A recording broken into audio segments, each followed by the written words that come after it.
نحمده ونصلي على رسوله الكريم أما بعد فأعوذ بالله من الشيطان الرجيم بسم الله الرحمن الرحيم فإذا قضيتم مناسككم فاذكروا الله كذكركم آباءكم أو أشد ذكرا فمن الناس من يقول ربنا آتنا في الدنيا وما له في الآخرة من خلاق ومنهم من يقول ربنا آتنا في الدنيا حسنة وفي الآخرة حسنة وقنا عذاب النار أولئك لهم نصيب مما كسبوا والله سريع الحساب. صدق الله العظيم وبلغنا رسوله النبي الكريم إن الله وملائكته يصلون على النبي يا أيها الذين آمنوا صلوا عليه وسلموا تسليما. اللهم صل على سيدنا ومولانا محمد وعلى آل سيدنا ومولانا محمد وبارك وسلم وصل عليه. اللهم صل على سيدنا محمد وآله وعترته بعدد كل معلوم لك. اللهم صل على محمد وعلى آل محمد كما صليت على إبراهيم وعلى آل إبراهيم إنك حميد مجيد. اللهم بارك على محمد وعلى آل محمد كما باركت على إبراهيم وعلى آل إبراهيم إنك حميد مجيد. عزتمندو حاضرینو او اوریدونکو د الله تعالی د مبارک کتاب کما حصہ چې ما تلاوت کا رب ذوالجلال فرمای فاذا قضيتم مناسككم فاذكروا الله كذكركم آباءكم او اشد ذکرا. اے خلقو تاسو چې کله د حج مناسک سرته ورسوي د حج احکام پوره شي نو تاسو د الله تعالی ذکر کوئ لکه څنګه چې تاسو د جاهلیت په زمانه کې د خپل پلارانو نیکونو تذکرې په ډېر شوق سره کولې د هغې نه په زیات شوق سره تاسو د خپل پروردګار ذکر کوئ. بیا ورپسې فرمایي چې فمنهم من یقول په دې خلکو کې څه خلک داسې دي چې هغوی وایي ربنا آتنا فی الدنیا ای زمونږ پروردګاره مونږ ته راکه خیر راته راکه په دنیا کې وما له فی الآخرة من خلاق او نه د ده دپاره په آخرت کې څه برخه ځکه دی د آخرت خیر د الله تعالی نه غواړي. د دې کس مقصد او مدعا ارزو او تمنا ده چې بس د دنیا فایده ماته ملو شي د آخرت سوال د الله تعالی نه کوي نو الله فرمایي وما له فی الآخرة من خلاق او نشته د ده دپاره په د آخرت د هغه فایدو نه څه برخه. ومنهم من یقول او په دې کې څوک هغه دي چې هغوی وایي ربنا آتنا فی الدنیا ای زمونږ پروردګار راکه مونږ ته په دنیا کې حسنتا غوره برخه راته راکه وفي الآخرة حسنه او په آخرت کې مونږ ته غوره برخه راکه وقنا عذاب النار او مونږ بچ که د اور د عذاب نه اولئک لهم نصیب مما کسبوا.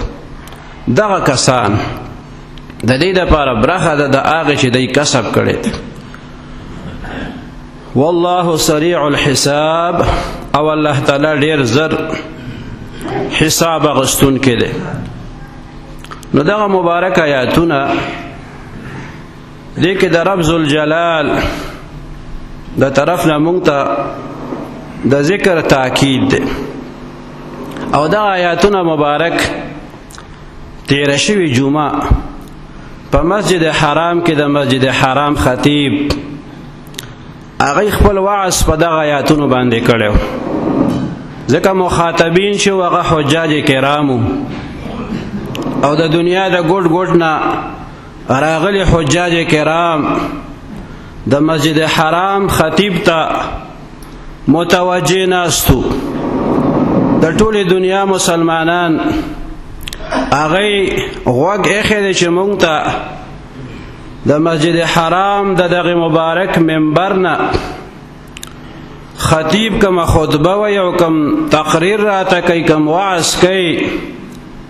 په دې اهمه موقع د هغه د خطاب موضوع څه ده، هغه مونږ نه څه مطالبه کوي، هغه مونږ ته کم دعوت را کوي، د ټولو حجاج کرامو په نوم د هغه پیغام څه دی. نو خلک ښه متوجه ناستی. مخامخ بیت الله شریف، میزاب رحمت، ملتزم شریف، حجر اسود، مقام ابراهیم، هغه مبارک فضا، هغه نورانی منظر او د خطیب خطبه او د الله تعالی د مبارک کلام، دغه مبارک آیاتونه دا تلاوت کېده. نو په دغه آیاتونو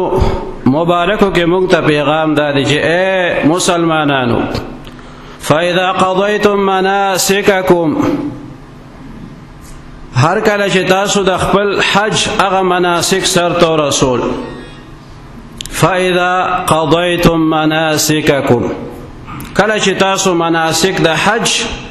دا مو پوره کړ، فاذکروا الله کذکرکم، نو تاسو یاد کوي الله تعالی، دا الله ذکر کوي تاسو. دا نه ده چې یو مسلمان وای چې ما حج وکړو یا ما مونځ وکړو اوس نو بس اوس د دې نه پس به زه په خپله مرضۍ باندې زندګي تیروم. نه، د حج د مناسکو نه تاسو فارغ شوئ، اوس الله طرف ته متوجه اوسئ، د الله تعالی ډیر ذکر کوئ، او بیا الله تعالی د خلکو ته د دغه تاریخ ور یادوي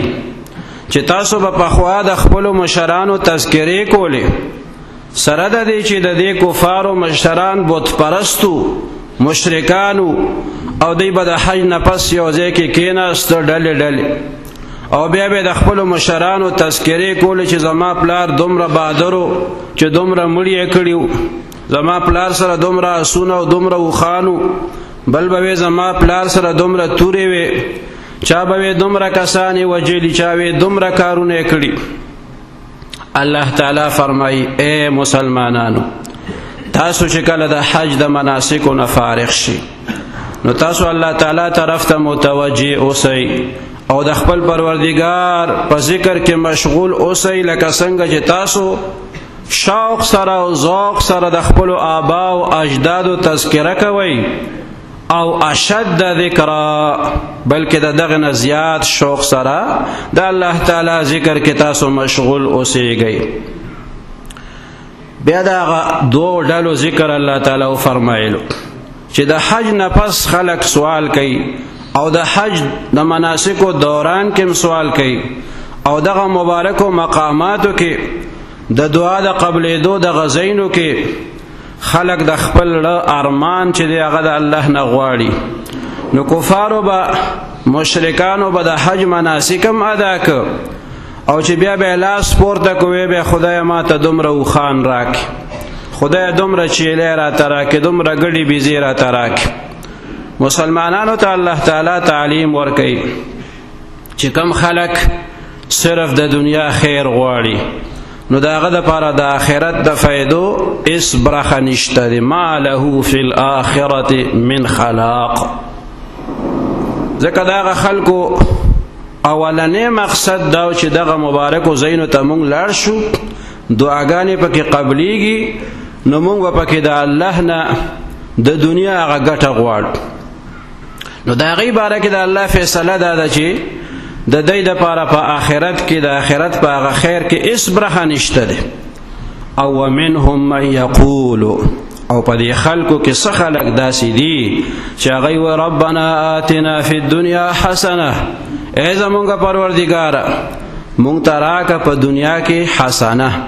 خشته برخه راته راکې، غوره برخه راته راکې، داسې خیر خدایه مونږ ته راکې چې هغه زمونږ په وهم او په ګمان کې هم نی، په خواب او خیال کې هم چرته نی تیر شي. دا د حسنه معنا حسنه کې دا تنوین د تنکیر د پاره راغلی او نکره ناشنا ته ویل کیږي او د دې ضد چې دی هغه معرفه جانا پہچانا ته ویل کیږي او نکره ناشنا ته ویل کیږي نو تنوین د تنکیر دی معنا دا شو چې خدای داسې خیرونه مونږ ته راکې چې هغه زمونږ په خواب او خیال کې نی راغلی او زمونږ په وهم او په ګومان کې چرته نی راغلی او د حسنه معنی چې مفسرین حضرات ذکر کوي هغه وی د حسنه نه مراد د طاعت زندگی ده چې خدای موږ ته د طاعت زندگی راکړي چې زمونږ ټول ژوند استاد حکم او استاد حبیب صلی الله علیه وسلم د تعلیمات مطابقی په دنیا کې حسنه دیته وي حسنه دام د چې صحت او د الله تعالی عبادت کې حسنه نیکی بیبی تم ویل کیږي نیک خاوند دام په حسنه کې داخل دی حسنه ذکر کثیر ته ویل کیږي حسنه حلال مال ته ویل کیږي حسنه عزت او عافیت ته ویل کیږي حسنه د الله په لار کې jihad ته ویل شي حسنه د الله تعالی ډیر ذکر ته ویل شي او حسنه د صالحین صحبت ته ویل شي د الله په لار کې خرج ته حسنه ویل کیږي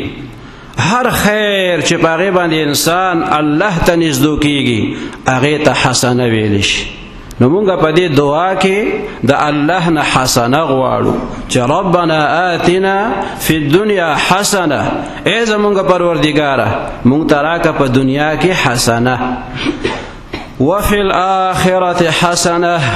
او په آخرت کې خدای مونږ ته حسنه راکړي آخرت کې حسنه دا چې د دنیاوی هغه اعمال بهترین صله انسان ته منوش دنیا کې jihad کړي دا هغه ثمره وته ملوش دنیا کې د الله ډیر ذکر کړي دا هغه بهترین ثمره وته ملوش آب کوثر وته ملوش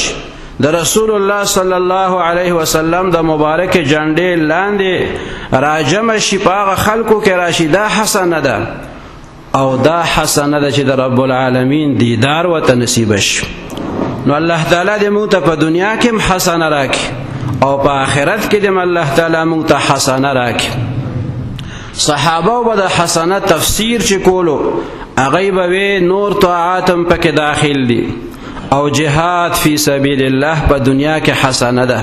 او بیا د شهادت مرګ چې دینو دا د دنیا حسنه ده او د شهادت هغه قبل دل چې دینو دا د آخرت حسنه ده نو هغه به خدای دنیا کې مونږ ته حسنه راکړي چې د دین د پاره مونږه قرباني ورکو او په آخرت کې مونږ ته حسنه راکړي چې زمونږ هغه قرباني خدای قبول کړي دا د آخرت حسنه ده او بیا فرمایي وقنا عذاب النار او خدای مونږه د عذاب د اور او سات ان دا نه چې نیک عمل وکړو او اوس هغه ته ضرب ورکړي چې د دین دومره جوړیږي نه د الله تعالی هغه خوف هغه یاره هغه پزړه کې وینو سوال کوي چې خدای مونږه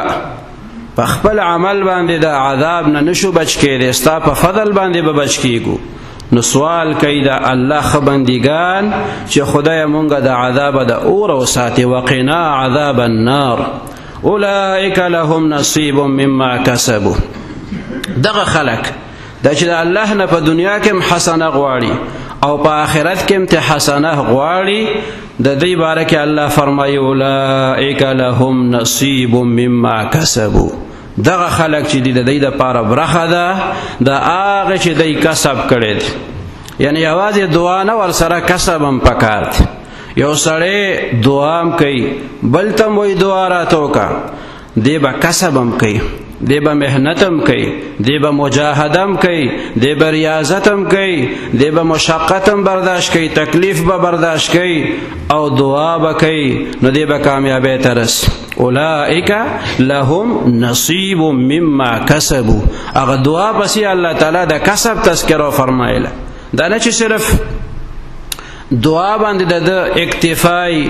او لاس په نخوځي مهنت نه کوي مشقت نه کوي ریاضت نه کوي مجاهده نه کوي ځان نستړی کوي شب بیداری نه کوي ذکر نه کوي وای دعا می کړې ده او دعا راته شوې ده نو د دعا الله تذکره و فرمایله او بیا ورپسې د کسب صله ذکر کړه چې اولئک لهم نصیب مما کسبوا دغه خلک چې د دوی دپاره برخه ده د هغه چې دوی کم کسب کړی دی کم نیک عمل کړی کم محنت کړی کم مجاهده کړې ده د هغې هغه بهترینه صله او بدله به دوی ته ورکولی کېږي والله سریع الحساب او الله تعالی ډېر زر حساب اخیستونکی دی او زر حساب ورکوونکی دی ځکه د کسب او د جزا په منځ کې بیا وخت نه لګي محنت دی وکړو د هغې هغه صله د هغې هغه بدله متصل انسان ته میلاویږي حدیث مبارک کې هم د هغې تذکره راغلې ده چې مجاهده انسان وکړي نو هغه بیا د مشاهدې هغه شرف باندې مشرف کیږي الاحسان ان تعبد الله كأنك تراه فإن لم تكن تراه فإنه يراك د تصوف او د سلوک بیان په دغه مبارکو کلماتو کې شوی دی چې احسان دی ته وایي چې ته د الله تعالی عبادت وکړې په داسې شان چې وینې او عبادت یې کوې فإن لم تكن تراه پس که چېرې ته هغه نه وینې هغه مقام ته نه رسېدلې فإنه یراک نو چې دغه خیال خو دې وي چې هغه ما ویني نو دې سره به ستا هغه عبادت کې اخلاص پیدا کېږي چې نظریه دې عقیده دې مضبوطه شي چې الله مې ویني نو په دې حدیث مبارک کې ان تعبد الله مخکې ذکر شوی دی او تراه ورپسې رستو ذکر شوی دی ان تعبد الله تراه چې ته عبادت د الله تعالی وکړې نو تراه ته به هغه جلوې چې دی نو دا به بیا ووینې اول به مجاهده کې بیا به چې دی نو د مشاهدې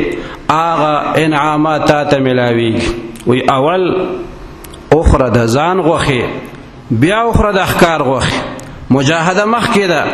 او مشاهده چې ده نو دا بیا رستو ده عبادت او بندگی د الله تعالی په دغه کې به ځان ستړی کې په هغې کې به محنت کې ریاضت به کې بیا د هغې هغه فواید او ثمرات او کیفیات هغه به تا ته نصیبه کېږي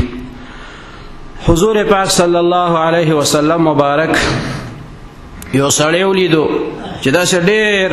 بدن یې راغونډ شوی دی او ډېر سپک دی او کمزورې حالت دی ورته ویې ستا دا کیفیت دا ولې په داسې حال باندې هغه سړي ورته وی چې زه د الله نه سوال کوم دعا کوم نو ویم چې خدایا په آخرت کې که ما دپاره څه عذاب وي نو هغه عذابونه او سزاګانې ما ته په دنیا کې راکړي خو د آخرت د عذاب نه مې خدای وساتې د هغې نه ډېر یاریږم خیر د دنیا کې به تېره شي نو نبی کریم صلی الله علیه وسلم مبارک ورته وفرمیل چې د الله د عذاب طاقت په دنیا کې هم څوک نشي لرلی داسې ولې نه وی چې ربنا آتنا فی الدنیا حسنة وفي الآخرة حسنة وقنا عذاب النار الله نه آخرت غواړي نو دنیا کې هم ته خیر وغواړه او داسې وایه چې ای زمونږ پروردګار راکې مونږ ته په دنیا کې غوره برخه حسنه راته راکې وفي الآخرة حسنة او په آخرت کې راته حسنه راکې وقنا عذاب النار او خدای مونږ د اور د عذاب وساتي اولئک لهم نصیب مما کسب دغه خلق چې د دې دپاره د دې د هغه کسب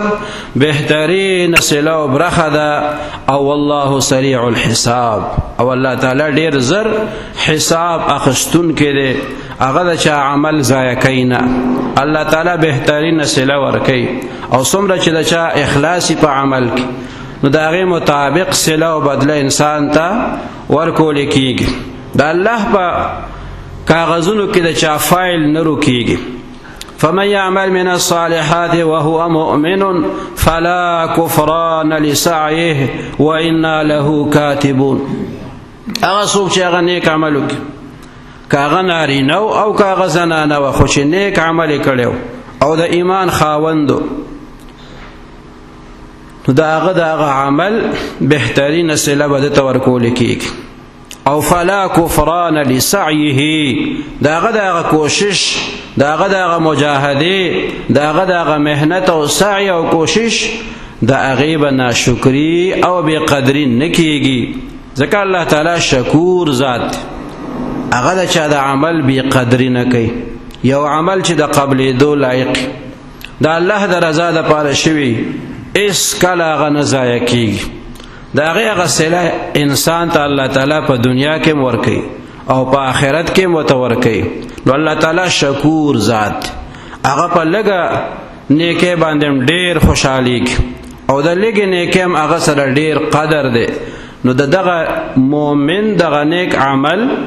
د دې به هیڅ کله ناشکري او بې قدري نه کېږي. فلا کفران لسعیه وانا له کاتبون، او موږ د دې لیکونکي یو. والله سریع الحساب، دا معنی چې الله تعالی زر بدله ورکوونکی دی چا چې څه قسمه نیک عمل کړی دی خالص د الله تعالی د رضا دپاره. نو موږ ته پکې تعلیم دا میلاو شو چې د یو عبادت نه سړی فارغ شي نو په بل عبادت کې د بیا ځان مشغوله کړي. دا دې نه وایي چې ما عبادت وکړو د الله بندګي مې وکړه، اوس ګنټې 2 ګنټو 4 ګنټو دپاره زه د خپلې مرضۍ مالک یم،